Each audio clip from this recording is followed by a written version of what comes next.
નમસ્કાર, ન્યૂઝ બુલેટિનમાં આપનું સ્વાગત છે। હું છું પંકજ શર્મા। શરૂઆત મહત્વપૂર્ણ ખબરથી। ગુજરાતવાસીઓ હવે ગરમીને હળવાશથી ન લેતા, કારણ કે ગરમી અંગે હવામાન વિભાગે એલર્ટ જારી કર્યું છે। હજુ 3 દિવસ સુધી તાપમાન સતત વધતું જશે। ગુજરાતમાં 3 દિવસ સુધી પારો સતત ઉચકાતો જશે। સૌરાષ્ટ્ર, કચ્છ અને ઉત્તર ગુજરાતમાં ગરમીનું એલર્ટ અપાયું છે। આજે અમદાવાદ સહિત કચ્છ, બનાસકાંઠા અને સુરતમાં યલો એલર્ટ છે। આજે મોરબી, સુરેન્દ્રનગર, ગાંધીનગર, રાજકોટ, પોરબંદર, જૂનાગઢ, અમરેલી અને ગીર સોમનાથમાં યલો એલર્ટ અપાયું છે। આવતીકાલે અમદાવાદ સહિત કચ્છ, બનાસકાંઠા અને સુરતમાં યલો એલર્ટ છે। આવતીકાલે મોરબી, સુરેન્દ્રનગર, ગાંધીનગર, રાજકોટ, પોરબંદર, જૂનાગઢ, અમરેલી, ગીર સોમનાથમાં યલો એલર્ટ છે। તો અમદાવાદમાં 38.7 ડિગ્રી તાપમાન રહ્યું। આજે અમદાવાદમાં 40 ડિગ્રી તાપમાન નોંધાય તેવી શક્યતા। રાજ્યમાં સૌથી વધુ 41.1 ડિગ્રી તાપમાન રાજકોટનું જોવા મળ્યું। સુરેન્દ્રનગરમાં 40.5 ડિગ્રી તાપમાન રહ્યું। સતત 3 દિવસ તાપમાનમાં વધારો થશે અને 3 દિવસ બાદ તાપમાનમાં 2 થી 3 ડિગ્રી ઘટતું જશે। ત્રીજા દિવસે કચ્છ, બનાસકાંઠા અને સુરેન્દ્રનગર, રાજકોટ અને દીવમાં ઉષ્ણ લહેર સાથે યલો એલર્ટ જોવા મળશે। उच्चतम तापमान में अगले 3 दिन तक आपका जो टेम्परेचर है 2 से 3 डिग्री सेंटीग्रेड अभी एनर्जी रहेगा 2 से 3 दिन। फिर उससे आगे जो दिन आएगा उससे 2 से 3 डिग्री सेंटीग्रेड टेम्परेचर का डाउन होने का पूर्वानुमान है। और मिनिमम टेम्परेचर भी आपका ज़्यादातर परिवर्तन चेंज नहीं होएगी अगले 48 आवर तक। उसके आगे फिर टेम्परेचर 2 से 3 डिग्री सेंटीग्रेड डाउन होएगी। તો આજે રાજ્યમાં કયા કયા જિલ્લાઓમાં યલો એલર્ટ છે આ મેપના આધારે જરા સમજીએ તો દક્ષિણ ગુજરાતમાં માત્ર સુરતમાં આજે યલો એલર્ટ છે। સુરતમાં વધારે ગરમી આજે થઈ શકે છે, પરંતુ સૌરાષ્ટ્ર અને કચ્છના મોટા ભાગના જે જિલ્લા તમે જોઈ શકો છો જેમાં આજે યલો એલર્ટ છે। કચ્છ, ભુજમાં યલો એલર્ટ અપાયું છે। ઉત્તર ગુજરાતમાં બનાસકાંઠા જિલ્લામાં પણ આજે ગરમીનું તાપમાન 40 ડિગ્રીની આસપાસ રહી શકે છે। તો ગાંધીનગર, અમદાવાદમાં પણ આજે 40 ને પાર તાપમાન જોવા મળી શકે છે। તો સૌરાષ્ટ્રમાં મોરબી, સુરેન્દ્રનગર, રાજકોટ, પોરબંદર, જૂનાગઢ, અમરેલી અને ગીર સોમનાથ આ જે જિલ્લાઓ તમે જોઈ રહ્યા છો એ સૌરાષ્ટ્રના છે અને આજે અહીં પણ યલો એલર્ટ આપવામાં આવેલું છે। આ 13 જિલ્લા છે જ્યાં આજે યલો એલર્ટ આપવામાં આવ્યું છે, એટલે કે અહીંયા ગરમીનું તાપમાન છે એ 40 ડિગ્રી અથવા તો 40 ડિગ્રીને પાર પણ જોવા મળી શકે છે। આગામી 3 દિવસ પણ હવામાન વિભાગે આગાહી કરી છે કે આગામી 3 દિવસ સુધી તાપમાન જારી રહેશે અને આજે 13 જિલ્લા છે તેના કરતાં પણ વધારે જિલ્લામાં વધારે ગરમી અનુભવાશે, પરંતુ 3 દિવસ પછી ગરમીનું પ્રમાણ છે એ 2 થી 3 ડિગ્રી ઓછું થતું જશે। પરંતુ આવનારા 3 દિવસ આ 13 જિલ્લા ગરમીથી સાવધાન રહેવાની જરૂર છે। અહીંયા 40 ડિગ્રીની આસપાસ તાપમાન જોવા મળશે। હવે આગળ વધીએ, રાજકોટની વાત કરીએ તો રવિવારે રાજકોટ દેશનું સૌથી ગરમ શહેર રહ્યું। રવિવારે આખા દેશમાં સૌથી વધુ ગરમી રાજકોટમાં પડી। 41.1 ડિગ્રી સાથે રાજકોટ સૌથી ગરમ શહેર રહ્યું। વધુ માહિતી મેળવી અમદાવાદથી સંવાદદાતા પ્રણવ પટેલ મારી સાથે જોડાયા છે। પ્રણવ, ગરમીનું પ્રમાણ જે છે એ 40 ડિગ્રીને પાર અત્યારથી જ જોવા મળી રહ્યું છે। હવામાન વિભાગનું એલર્ટ અને હાલ જે ગરમીની સ્થિતિ દેખાઈ રહી છે, લોકો તેને કઈ રીતે જોઈ રહ્યા છે? અત્યારના તાપમાનને લઈને લોકોને કેટલી અસર છે?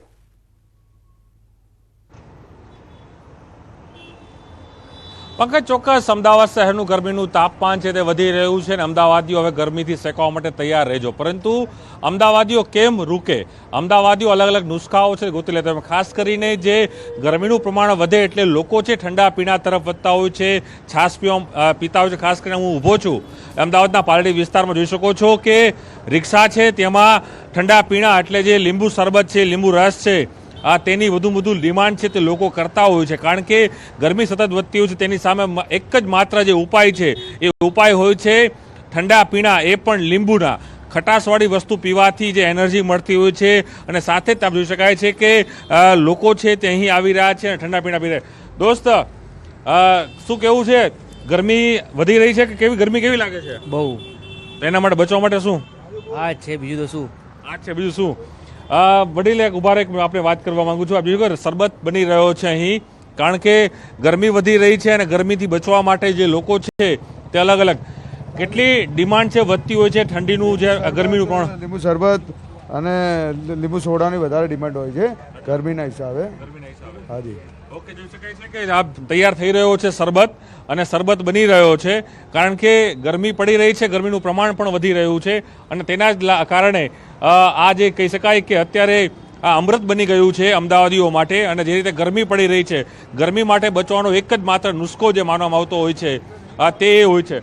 કાકા, શું કેવું? ગરમી કેવી લાગે છે? ગરમી ચાલુ થઈ જાય એકદમ ગરમી ચાલુ થઈ ગઈ? હા થઈ જાય. અત્યારે મને તો બહુ ગરમી લાગે. હું બસમાંથી ઉતર્યો સ્મશાને જઉં છું તો બહુ ગરમી લાગે છે. હજી ગરમી લાગવા માંડી હા, હતી? ઘરમાં અત્યારથી શરૂઆત થઈ ગઈ.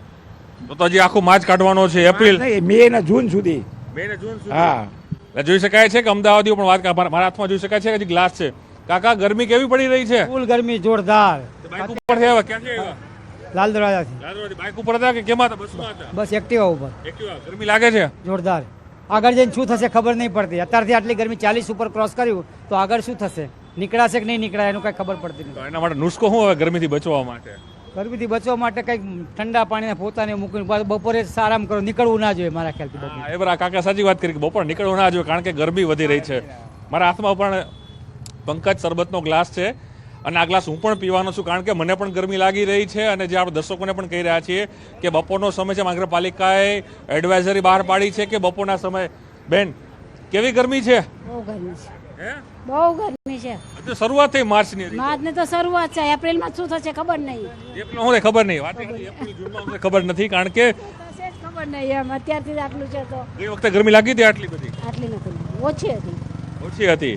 પંકજ, આ અમદાવાદીઓ છે, અમદાવાદીઓ પોતાના ઓપિનિયન આપી રહ્યા છે અને મારા હાથમાં પણ આ જે શરબતનો ગ્લાસ છે કારણ કે ગરમીથી બચવા માટેનો મુખ્ય એક જ ઉપાય અત્યારે જે માની શકાય અને મહાનગરપાલિકાએ પણ એડવાઇઝરી બહાર પાડી છે કે લોકોએ બપોરના સમય, ઓલ્ડ એજના લોકોએ પણ બપોરના સમય બહાર ન નીકળવું. ગરમીનું પ્રમાણ વધી શકે છે અને વેધર વિભાગે પણ એક અનુમાન માર્યું છે અને સાથે જ હવામાન નિષ્ણાંતો પણ કહી રહ્યા છે કે હજુ પણ ગરમી છે તે વધી શકે છે અને તેના જ કારણે લોકો છે બપોરના સમય બહાર ન નીકળે. ખાસ કરીને બહાર જવાનું ટાળવું જોઈએ. વૃદ્ધો હોય, મહિલાઓ છે, અશક્ત મહિલાઓ છે, વૃદ્ધ મહિલાઓ છે, તે લોકો બહાર ના નીકળવું જોઈએ. તેના કારણે ચોક્કસ આ વાત છે. જી પ્રણવ, આભાર માહિતી આપવા માટે. તો હવેના 3 દિવસ ખૂબ આકરા રહેશે અને આજે પણ ગરમીનું પ્રમાણ અમદાવાદમાં જબરજસ્ત જોવા મળી રહ્યું છે. લોકો ઠંડા પીણાનો સહારો લઈ રહ્યા છે. હવે ગરમીને લઈ પરેશ ગોસ્વામીએ પણ આગાહી કરી છે. રાજ્યમાં 3 દિવસ તાપમાન વધશે. રાજ્યમાં ગરમીનો પારો 40 ડિગ્રીને પાર જશે તેવું તેમણે કહ્યું છે. પવનની ગતિમાં પણ વધારો થશે. 3 દિવસ ગરમીનું યલો એલર્ટ રહેશે.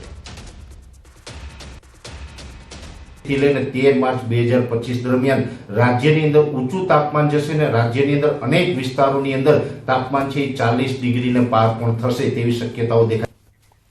ઉનાળાની શરૂઆતમાં હીટવેવનો પ્રથમ રાઉન્ડ છે. આ વખતે તાપમાન રેકોર્ડ તોડી શકે છે. આ વખતે ઉનાળો અસહ્ય રહેશે. કચ્છ, સૌરાષ્ટ્રના ભાગોમાં ગરમી વધારે પડશે. અને 13 માર્ચ 2025 દરમિયાન જે હીટવેવનો રાઉન્ડ છે એમાં મોટા ભાગના વિસ્તારોની અંદર તાપમાન છે એ 40 ડિગ્રીને પાર થશે. જેમાં ખાસ કરીને કચ્છના ભુજ, ભચાઉ અને રાપર જેવા વિસ્તારોની અંદર પણ તાપમાન ઊંચું.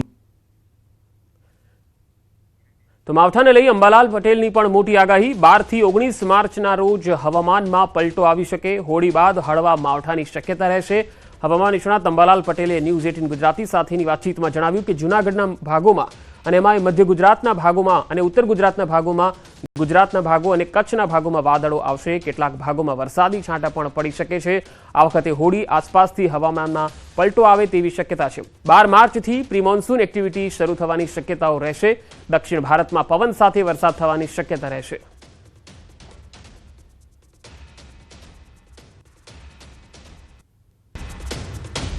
લગભગ હોળીની આસપાસ તારીખ 12થી 18-19માં વાદળવાયુ આવવાની શક્યતા રહેશે અને ઉત્તર પશ્ચિમમાં ભારતમાં રાજસ્થાનના સરહદના ભાગો અને કેટલાક જૂનાગઢના ભાગો, ત્યારબાદ લગભગ સહેજ અમરેલીના ભાગો અને મધ્ય ગુજરાત થઈને ઉત્તર ગુજરાતના કેટલાક ભાગોમાં વાદળવાયુ કે છાંટા થવાની શક્યતા રહેશે.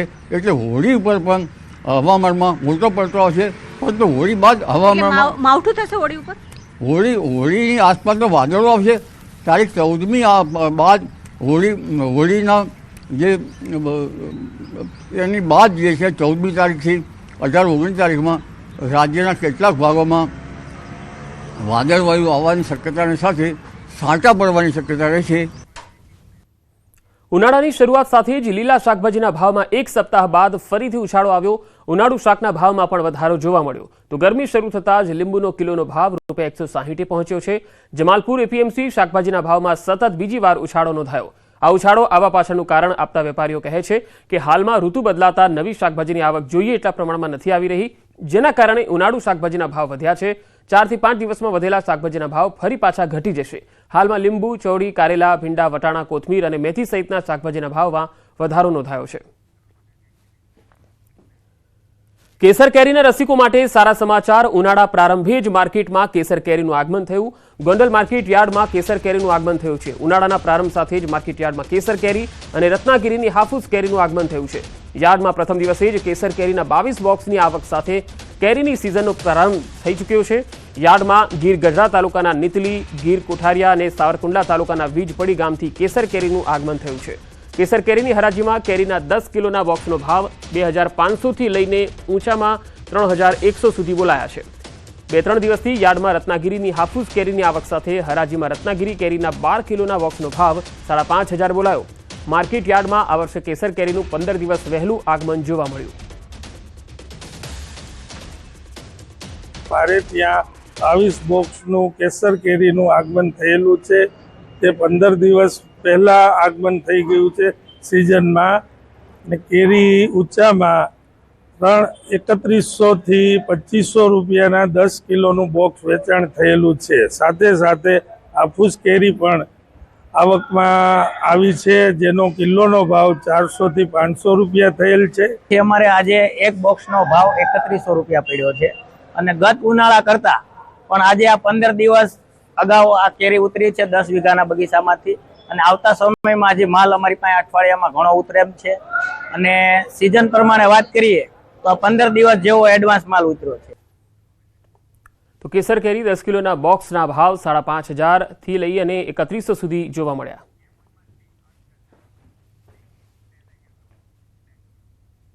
અને હવે વાત અંધશ્રદ્ધામાં બલિની.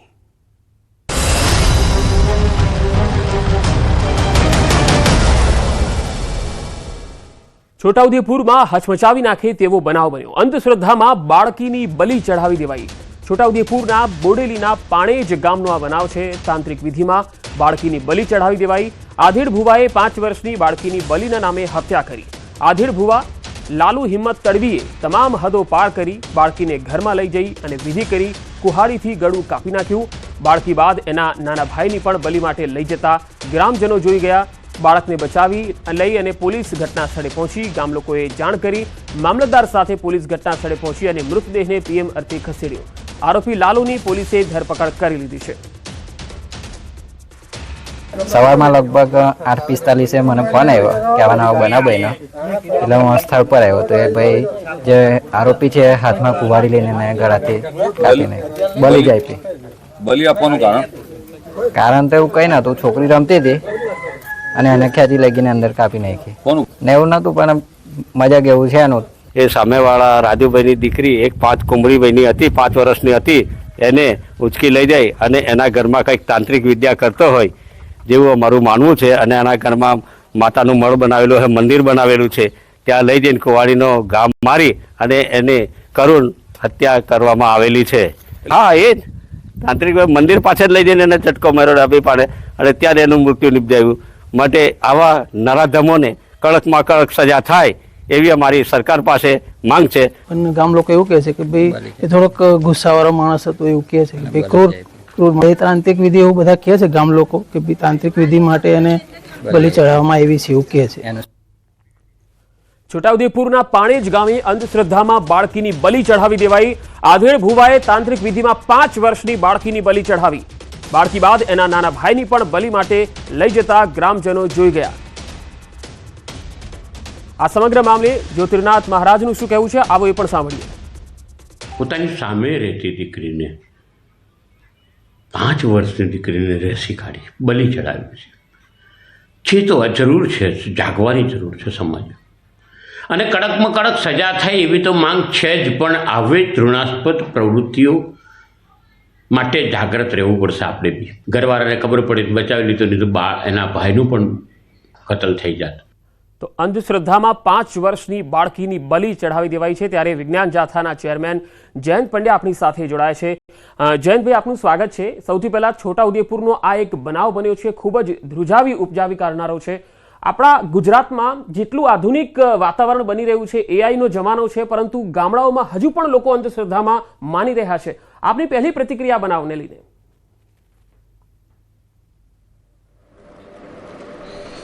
એક તો ખાસ કરીને આપણે ચંદ્ર ઉપર ને મંગળ ઉપરની વિહારની વાતો કરીએ છીએ, વસવાટની વાતો કરીએ છીએ, અને આપણે મેટ્રો સિટીની વાતો કરીએ છીએ, અને એઆઈનો યુગ ચાલુ થયો છે, ત્યારે જે આ અંધશ્રદ્ધાનો બનાવ છે અને જેટલી નિંદા કરીએ તેટલી ઓછી છે.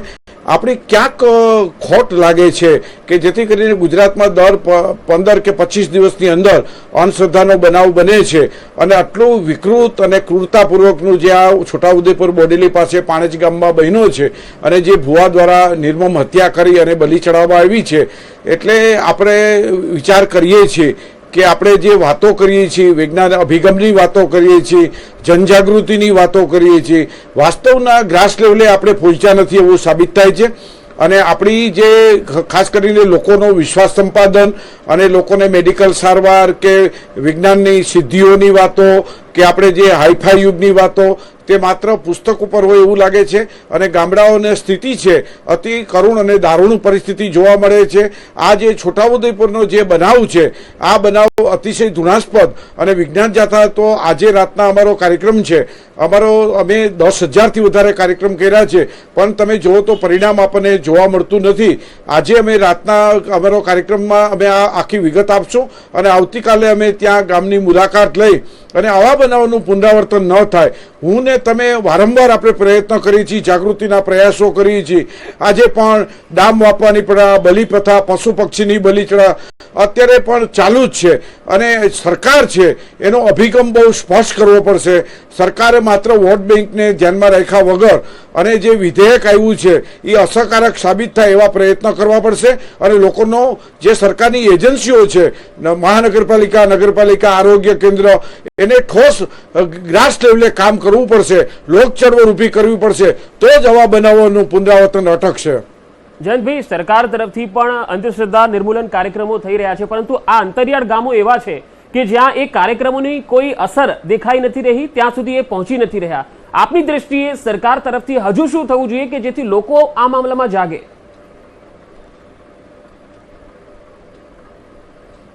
એક તો અમે ખાસ કરી બહુ તટસ્થતાપૂર્વક હતી. સરકારે છે ને એની જે એજન્સીઓ છે, જુદી જુદી વિભાગો છે, એની આંગણવાડી કેન્દ્ર છે, બાળ કેન્દ્રો છે, કે જે જુદા જુદા આરોગ્ય અને જે સખી મંડળો છે, એના મારફત ગામડે ગામડે ખાસ કરીને બહેનો અને બાળકોમાં શિક્ષણ વધુ આવે અને જે વિજ્ઞાનની ઉપલબ્ધિઓની વાત થાય. બીજું, ભુવાઓ દ્વારા જે લોકોને પરેશાન કરવામાં આવે છે એ પણ વાત કરવી, અને એની સામે કાયદો છે એની અસરકારકતાની વાત કરવી જોઈએ. લોકોને ખબર હોવી જોઈએ કે ભાઈ અંધશ્રદ્ધા વિધેયક કાયદો છે એ 7 વર્ષની સજા છે, અને આવા બનાવો થાય તો તમે પોલીસ સ્ટેશને જઈ શકો છો. એ વિશ્વાસ સંપાદન કરી અને લોકોને થવું જોઈએ, અને લોકોને માની લ્યો કે કોઈ ધક્કા ન થાય, અને માની કોઈ ન્યાયતંત્ર પણ વિલંબિત ન થાય, અને તાત્કાલિક ન્યાય પ્રણાલિકા પણ ઝડપથી બને. આવું બધું થાય તો હું માનું ત્યાં સુધી તમામ ક્ષેત્રે કામ કરવામાં આવે તો મને લાગે છે કંઈક પરિણામ જોવા મળશે. જયંતભાઈ, આપે પણ 10,000 કરતાં વધારે આ પ્રકારના અંધશ્રદ્ધાના બનાવોને જોયા છે. ભુવાઓની શું એવી મોડસ ઓપરેન્ડી હોય છે, અથવા તો જે લોકો હોય છે એ કઈ રીતે એમની મોહજાળમાં ફસાઈ જાય છે?